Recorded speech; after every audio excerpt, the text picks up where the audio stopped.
Like करें, उसके बाद सब्सक्राइब करें और बेल आइकन को दबाएं ताकि हमारे वीडियोस आप तक सबसे पहले पहुंचे। लेकिन एक बात अर्ज करूं, इस वक्त तो पूरी दुनिया में ढिंडोरा पीटा जा रहा है कि हमारी बच्चियां गैरों के साथ भाग रही है, ये हो रहा है, वो हो रहा है। कहीं ना कहीं इसके जिम्मेदार हम भी। हम गरीबों की मदद नहीं कर रहे। कभी कभी गुर्बत भी इस रास्ते पे ले जाती, लेकिन ले जाने की इजाजत थोड़ी है। गुर्बत में सैयदा फातिमा को याद करो, जब वो 3-3 महीने तक चूल्हा उनका नहीं जलता था, तो अगर अपना चूल्हा 3 दिन न जले तो कौन सी बड़ी बात।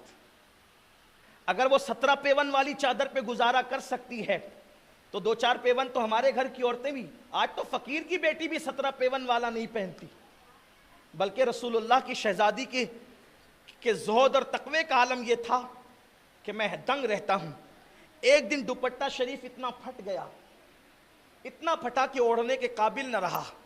तो मौलाए कायनात ने कहा बीबी पाक से कि सैयदा, अपने बाबा से कहो कि वो तुम्हें एक दुपट्टा दे दे, नया दुपट्टा। कहा मेरी हिम्मत नहीं होती, आप जाएं, मेरी हिम्मत नहीं होती, आप जाएं। मौलाए कायनात के कहा या रसूलल्लाह, फातिमा का दुपट्टा इतना फट गया है कि ओढ़ने के काबिल नहीं, कोई नया दुपट्टा दे दे। तो आका ने फरमाया अली, अभी बद्र और ओहद के यतीमों का हक देना बाकी है, मैं फातिमा को दुपट्टा कैसे दे दूं।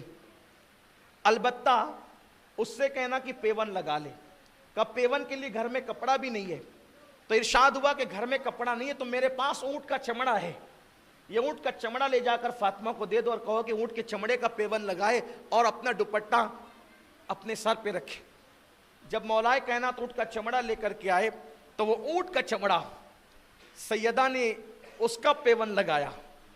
मैं पूरे चैलेंज से कहता हूं, किसी गरीब से गरीब बाप की बेटी के भी कपड़े में इस तरह का, कपड़े के वजूद में ऊंट के चमड़े का पेवन कभी नहीं होगा। लेकिन जिसका बाबा सबसे ज्यादा मालदार हो, कौनैन का ताजदार, खल्क के हाकिम हो तुम, रिस्क के कासिम हो तुमसे मिला जो मिला तुम पे करोड़ों दुरूद। कौन देता है देने को मुंह चाहिए, देने वाला है सच्चा हमारा नबी। आसमां खान जमी खान जमाना मेहमान, साहिब खाना लकब किसका है, तेरा तेरा। लेकिन कौनैन के वाली, दोनों जहान के वाली, दोनों जहान को देने वाले रसूल।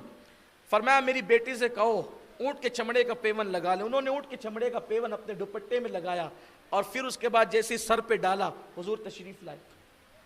बाप आखिर बाप होते, जो दूसरों की बेटियों से इतना प्यार करे, ये कहे कि जिसने अपनी बेटी का दिल दुखाया गोया उसने मुझ मोहम्मद का दिल दुखाया। जो दूसरों की बेटी से इतना प्यार करे, खुद की बेटी से कितना प्यार होगा। जब बेटी के सर पे वो दुपट्टा देखा कि जिसमें 17 से ज्यादा पेवन थे और एक पेवन ऊंट के चमड़े का था, आंख में आंसू मंडलाने लगे, मिज़गा पर सितारे झिलमिलाने लगे। हुजूर रो पड़े। आका को रोते हुए देखकर मौलाए कायनात भी रो पड़े, सैयदा फातिमा भी रो पड़ी, हसनैन करीमैन भी रो पड़े।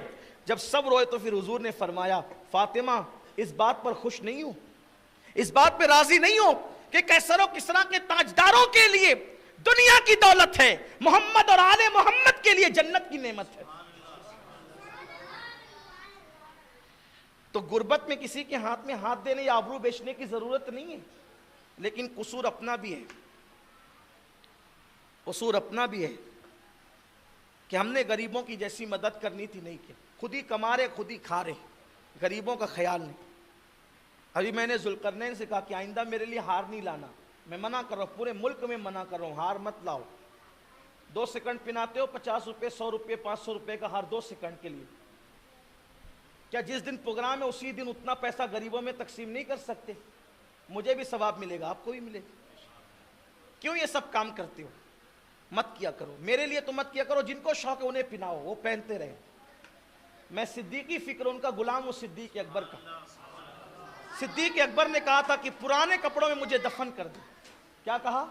पुराने कपड़ों में मुझे दफन कर देना, अगर अल्लाह राजी है तो इससे बेहतर लिबास वो खुद ही अता कर देगा। नए कपड़े मेरे हिस्से किसी गरीब को दे देना, क्योंकि नए कपड़े का ज्यादा हकदार जिंदा है। ये सिद्दीक अकबर की फिक्र है। ये 2 सेकंड ये फूल मेरी दर्जात में क्या बुलंदी अता करेगा, मुझे क्या बुलंदी देगा? जिन्हें शौक है उन्हें पिनाओ, मुझे मत पिनाओ। मेरे हिस्से का, मेरे इसाले सवाब के लिए जिस दिन प्रोग्राम हो इतनी रकम किसी बेवा की झोली में डाल दो, आपको भी अजर मिलेगा, मेरे भी दर्जात बुलंद हो जाएंगे। غریبوں کا خیال رکھو، مفلسوں کا خیال رکھو، مسکینوں کا خیال رکھو۔ تو عرض یہ کر رہا تھا، جو بات اختتام کی طرف، اینڈ کی طرف جا رہی تھی، کہ یہ جو زنا عام ہو رہا ہے، بدکاری عام ہو رہی ہے، برائی عام ہو رہی ہے، اس کی سب سے بڑی وجہ ہم غریبوں کا خیال نہیں کرتے، اس لیے لوگ اس کا ناجائز فائدہ اٹھا رہے ہیں۔